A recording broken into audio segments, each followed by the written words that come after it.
جو کمپنیز یہاں پہ اپنا انویسٹمنٹ کر رہی ہے تو اس کے اوپر جو ریٹرن ہے یا کچھ پیسے انہوں نے پاور سیکٹر میں لگائے تھے وہ رکے ہوئے ہیں. وہ پہلے بھی میری ویڈیوز آپ دیکھ چکے ہیں, وہ کافی ساری اماؤنٹ ہے, شاید 1.5-2 ارب ڈالرز وہ بھی بنتے ہیں, وہ ہمارے پاس ان کے پسے ہوئے ہیں.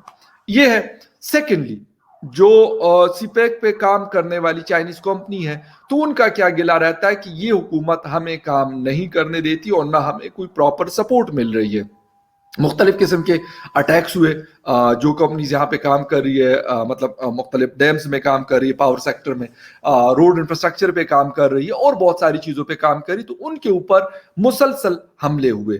وہ کہتے ہیں بھئی آپ ہمیں اگر سیکیورٹی ہی نہیں دے سکتے تو ہم پاگل تو نہیں کہ یہاں پہ مطلب اور پیسہ جمائیں. لیکن وہ پیسہ چین ویسے نہیں لگا رہا. اس کا جو انٹرسٹ ریٹ ہے دیٹ از مور دین 4%. تباہی ہے, بلیو می کہ ایک تباہی ہے. اور تباہی کیوں ہے کہ کیونکہ دنیا میں اتنے بڑے لونز جو ہیں وہ آپ کے 1 یا 0.5% یا 1.5% اس سے اوپر نہیں جاتے, لیکن ہم کیا کرتے ہیں, ہم ان کو یہ چیزیں دے رہے ہیں. اب مسئلہ یہ ہے کہ سی پیک کا تو ہم نے کافی حد تک ان کا کام ہم نے کر دیا تمام, اور اب اگر وہ دوبارہ شروع ہوتا بھی ہے تو میرا اول تو خیال نہیں ہے کہ یہ پاسبل ہو سکے گا کہ یہ چیز شروع ہو سکے گی. لیکن ہم نے اس کی ٹوپی اس کے سر, اس کی ٹوپی اس کے سر والی گیم شروع کی. آئی ایم ایف سے لیا, سعودی عربیہ کو دے دیا, سعودی عربیہ سے لیا, چائنا کو دے دیا, چائنا سے لیا, دبئی کو دے دیا, دبئی سے لیا پتہ نہیں اور کس کو دے دیا. تو یہ پورا ایک یار مطلب ایک عجیب قسم کا نا گن چکر جس کو کہتے ہیں کہ وہ چل رہا ہے اس وقت پاکستان میں. مہنگائی, منی بجٹ دوبارہ سے آ گیا, وہ بھی چل رہا ہے. ساتھ میں یہ چیزیں تو چل رہی ہیں, بٹ دا تھنگ از کہ ہم دوسری طرف جب ہم دیکھتے ہیں تو وہ کیا ہو رہا ہے. عمران خان صاحب جو اپنے آپ کو دنیا کا سب سے بڑا, بلکہ اپنے علاوہ وہ کسی کو نہ ایماندار سمجھتے ہیں, نہ انسان سمجھتے ہیں, نہ کچھ اور سمجھتے ہیں. وہ کہتے ہیں کہ یار سارا کچھ ہوں تو وہ میں ہوں. ہو سکتا ہے ہوں, لیکن وجیہ الدین صاحب ان کے بڑے کلوز رہے اور انہوں نے ایک انٹرویو دیا ہے, اور اس انٹرویو کے اندر انہوں نے کہا کہ جو لوگ عمران خان صاحب کا گھر چلاتے تھے, پہلے وہ 20 لاکھ دیتے تھے پر منتھ, پھر 30 لاکھ ہوئے, اور پھر انہوں نے کہا کہ بھئی خرچے بڑھ گئے, مہنگائی ہو گئی ہے یار, اس کو بڑھا دو, تو پھر وہ 50 لاکھ یعنی 5 ملین پر منتھ. جہانگیر ترین کے حوالے سے, علیم خان کے حوالے سے اور بہت سارے لوگ جو ہیں تو کہتے ہیں کہ یہ پھر ان لوگوں کے خلاف کسی قسم کی کارروائی نہیں ہوتی. بے شک مطلب چینی اسکینڈل میں پھنس جائیں, آئل اسکینڈل میں پھنس جائیں, آٹا اسکینڈل میں پھنس جائیں, کچھ بھی ہو. کہتے ہیں نہیں بھائی, کرپشن تو صرف جو ہے دوسری پارٹیوں والے کرتے, پی ٹی آئی والے تو صحیح دودھ کے دھلے ہوئے, بلکہ ان کی اپنی ایک لانڈری ہے اس میں دھل کے نکلے, تو ایسی کوئی بات نہیں ہے. اگر کوئی بات کرتا بھی ہے تو صرف بکواس کرتا ہے. یہ والی چیز انہوں نے اپنی, کیونکہ لانڈری میں جن کو صاف کیا ہے تو وہ کہتے ہیں نا بھائی اس کو آپ نے ہاتھ بھی نہیں لگا رہا, یہ ایسا ہو بھی نہیں سکتا. وہ تو بھائی اگر مجھے پیسے دے رہے ہیں تو اس کا مطلب ہے اسی لیے دے رہے ہیں کہ انہوں نے وہاں سے یار اگر 5 ملین دیے تو 5 ارب کمانے, اور 5 ارب کیا میں کہتا ہوں 500 ارب کمائے انہوں نے. جتنا منافع اس حکومت میں ان لوگوں نے اٹھایا شاید ہی کسی کی حکومت میں یہ فائدہ ان لوگوں کو ملا ہوگا. لاسٹ میں آؤں گا ایک چیز کے اوپر. فواد چودھری صاحب نے 2 باتیں کی. ایک تو انفارمیشن منسٹر ہمارے چوئی صاحب, انہوں نے ایک تو مدارس کے حوالے سے بات کی, سیکنڈلی انہوں نے فال آف ڈھاکہ کی بات کی. دونوں باتیں ان کی بڑی صحیح تھی, مطلب جنرل باتیں. انہوں نے ڈھاکہ کے حوالے سے جو بات کی, کہتے ہیں ہم نے اس وقت بھی انفارمیشن کو بلاک کر دیا, وہاں سے جو انٹرنیشنل کورسپونڈنٹ تھے ڈھاکہ سے ہم نے ان کو نکال دیا. اس کے بعد ہمارا جو مطلب بات تھی وہ نہیں آ سکی, ان کو کوئی دہلی میں بیٹھ گیا یا جو بھی قریب کے علاقے تھے جو بارڈر پہ لگتے تھے, تو وہاں سے انہوں نے رپورٹنگ شروع کر دی. تو انہوں نے کہا کہ ہمارے پاس آج تک 50 سالوں میں کوئی ایسی چیز موجود نہیں کہ ہم کہیں کہ یار ہاں نہیں ایسا نہیں ایسا تھا, اور بات صحیح بھی ہے. اور جب بھی یہ مطلب چودھری صاحب کو یہ بھی پتا ہوگا کہ 1971 میں بھی یہ غلط تھا اور 2021 میں بھی یہ غلط ہے.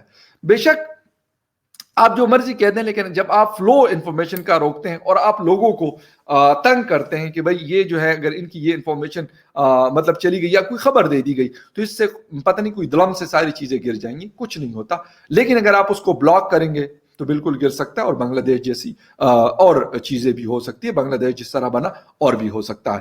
انہوں نے بات کی کہ مدارس ہمارے پاکستان میں 900 مدرسے تھے 1975 میں. افغان وار یا سوویت یونین کا جو جنگ ہوئی اس کے بعد ہمارے پاس یہ تعداد جو ہے that is increase up to 36,000. کہاں 900 اور کہاں مطلب 36,000. اس پہ پہنچا اور وہ کہہ رہے ہیں کہ رائٹ ناؤ ان 2021 ہمارے پاس 26,000 جو ہمیں پتا ہے کہ یار یہ مدارس ہے اور اس میں ڈیلی بیسس پہ اضافہ ہو رہا ہے. اب مدارس بنانا ٹھیک ہے آپ بنائیں یار, لیکن وہ کرتے کیا ہیں؟ جیسے کہ آپ کو پتا ہے کہ وہ وہاں پہ اس قسم کی ذہن سازی کرتے ہیں کہ ہمیں پھر سیالکوٹ میں جو واقعہ ہوا سری لنکن مینیجر کا وہ نظر آتا ہے, ہمیں جو ہے مشعل خان جیسے جو لوگ ہیں ذہن سازی, حالانکہ وہ یونیورسٹی کے اسٹوڈنٹ تھے, وہ کسی مدرسے سے نہیں پڑھے ہوئے تھے, لیکن مائنڈ سیٹ کی میں بات کر رہا ہوں. یا تو اس قسم کے ٹیچرز بھی ہوتے ہیں جن کو ہم کہہ سکتے کہ مدرسہ چاپ ہوتے ہیں. میں یہ نہیں کہتا کہ یار مدرسے سارے غلط ہوں گے, لیکن سارے صحیح بھی نہیں ہیں. بہت سارے ہمارے مدارس جو ہیں ہم نے کشمیر میں جہاد کے نام پہ بنائے, ہم نے وہاں پہ ان لوگوں کو ٹریننگز دی اور وہاں پہ ہم نے لوگوں کو بھجوایا. کچھ ہم نے افغانستان کے لیے بنائے, افغانستان لوگ ہم اس کے ہماری ایک مطلب جسے کہتے ہیں نرسریز کا کام کرتی رہی, وہاں سے ہم بناتے تھے اور وہاں پہ بھجواتے رہے.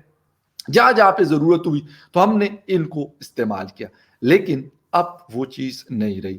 کشمیر میں اگر ہم بیچتے ہیں تو کشمیر والوں نے تو مطلب کچھ کرنا ہے نہیں کرنا, لیکن انڈیا نے جو ڈنڈا دیا وہ ایسا ہے کہ اس پہ مطلب جسے کہتے ہیں نا وہ FATF سے آپ کے اسکرو سٹارٹ کروا لیتا, ان کو کچھ کرنے کی ضرورت نہیں ہے.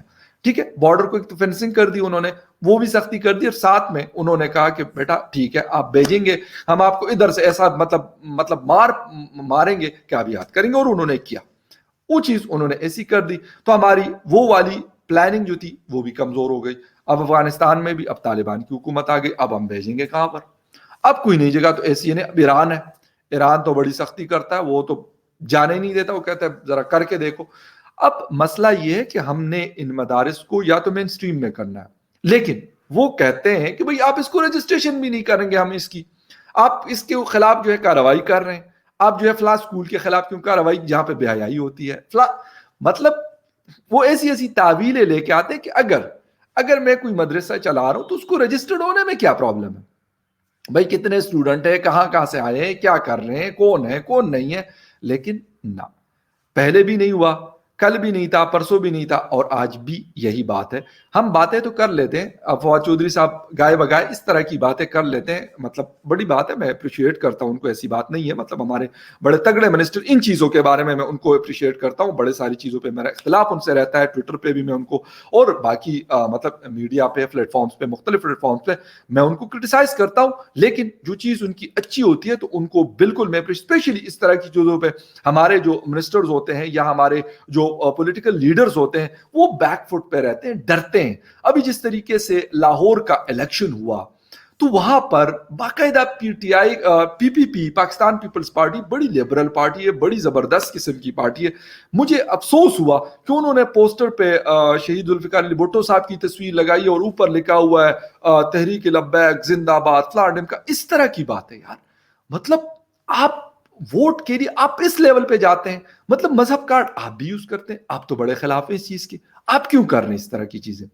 یار آپ ہار جائیں, ایک دفعہ ہار جائیں گے, دوسری دفعہ ہار جائیں گے, تیسری دفعہ ہار جائیں گے, کتنی دفعہ آپ ہاریں گے؟ آپ کو مذہب کارڈ کے ذریعے کتنی دفعہ ہرایا جا سکتا ہے؟ لیکن مذہب کارڈ کو کھیلنا چھوڑنا پڑے گا سب پارٹیز کو. اب خانیوال کے اندر پنجاب اسمبلی کے الیکشن ہو رہے ہیں, وہاں پہ بھی ہمارے وہ جو TLP کے ہیں سعد رضوی صاحب, وہ الیکشن بھائی لڑ رہے ہیں. اور میں آپ کو کہہ بھی رہا تھا کہ بھائی انہوں نے یہ کرنا ہے, یہ صرف یہاں پہ نہیں رہیں گے کہ یہ سڑکوں کو بلاک کریں گے, یہ اب اسمبلیوں کو بھی بلاک کریں گے. بلیو می, انہوں نے وہاں پر بھی جا کے دوسرے مذاہب کے لوگوں کا جینا حرام کیا ہوا پہلے بھی تھا, اگر وہاں پہ اختیار ان کو مل گیا تو یہ اور تباہی کریں گے, اس میں کوئی شک نہیں ہے. کیونکہ ابھی تو ان کے پاس قانون سازی کا اختیار نہیں ہے, اور جب وہ آ جائے گا تو پھر یہ کیا کریں گے؟ وہ کہیں گے بھائی جو احمدیہ سے نکال دو, ہندو ختم کر دو, سکھ ہے بھائی ان کا کیا کام ہے, یہ تو نان مسلم ہے, کرسچین جو بیچارے توڑے سے رہتے ہیں. اور اس ملک کے لیے میں کہتا ہوں اگر یہ ہمارے کرسچین بھائی نہیں ہوں گے نا تو ہم اتنے گندے قسم کے لوگ ہیں, قسم خدا کی میں کہتا ہوں کہ ہم پتہ نہیں کیا کریں گے. لیکن میں کہتا ہوں کہ سلوٹ ٹو دیم کہ یار وہ ہم جیسے لوگ جو ہم گن کرتے ہیں وہ لوگ اس کو صاف کرتے ہیں, اور بہت بڑا کام میں کہتا ہوں وہ کرتے ہیں. بلیو می, ان جیسا کام شاید ہم اپنے آپ کو نا بڑا وہ پن خان سمجھتے ہیں, لیکن ہم کرتے کیا؟ ہم گند پھیلانے والے. اور وہ کون؟ وہ صاف کرنے والے لوگ چھوٹے اس میں نہیں کہہ رہا ہوں, یہ بہت بڑی چیز ہے جو وہ کام کر رہے ہیں نا, وہ بہت بڑا کام کر رہے ہیں. تو یہ ساری چیزیں وہ کہیں گے بھائی ان کا کیا کام ہے, یہ تو بھائی ہمارا ملک ہے, اور ملک بھی ایسا نہیں ہے, اسلامی ایسا نہیں, اسلامی ایسا جیسے تحریک لبیک شاید. تو ہم اس طرف جا رہے ہیں. خیر دیکھتے ہیں کیا ہوتا ہے. 2-3 چیزیں تھیں میں نے کہا آپ لوگوں کو اس حوالے سے اپڈیٹ دوں, کسی اور نیوز اپڈیٹ میں آپ کے ساتھ پھر ملتے ہیں. Take care and bye.